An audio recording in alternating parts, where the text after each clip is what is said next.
ಬುದ್ದಸ್ hand ಹಣ್ಣನ್ನು ಹೆಚ್ಚು ಆಮದು ಮಾಡಿಕೊಳ್ಳುವ ಹಾಗೂ ರಫ್ತು ಮಾಡುವ ದೇಶವಾದ ವಿಯೆಟ್ನಾಂ ಇದರ ಎಸೆನ್ಸಿಗೂ ಪ್ರಸಿದ್ಧವಿದೆ. ಬುದ್ಧನ ಕೈಯಿಲ್ಲವೇ ಬೆರಳು ಲಿಂಬೆ ಹಣ್ಣನ್ನು ಚೀನಾ, ಜಪಾನ್ಗಳು ಹೆಚ್ಚು ಬೆಳೆದರೂ ಬಹುತೇಕ ಸ್ಥಳೀಯ ಬಳಕೆಗೆ ಆಗ್ತದೆ.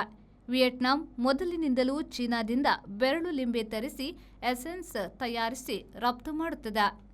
ಹನೋಯ್ ಸುತ್ತ ಉತ್ತಮ ಬುದ್ದಾಸ್ ಹ್ಯಾಂಡ್ ತೋಟಗಳು ಇದ್ದು, ಈ ತಾಜಾ ಹಣ್ಣು ರಫ್ತಿನಲ್ಲಿ ವಿಯೆಟ್ನಾಂ ಮೊದಲ ಸ್ಥಾನದಲ್ಲಿದೆ. ಫಿಂಗರ್ ಸಿಟ್ರೋನ್ ರಫ್ತು ಮಾಡುವ ಇನ್ನೆರಡು ಪ್ರಮುಖ ದೇಶಗಳು ಇಂಡೋನೇಷ್ಯಾ ಮತ್ತು ಟರ್ಕಿ.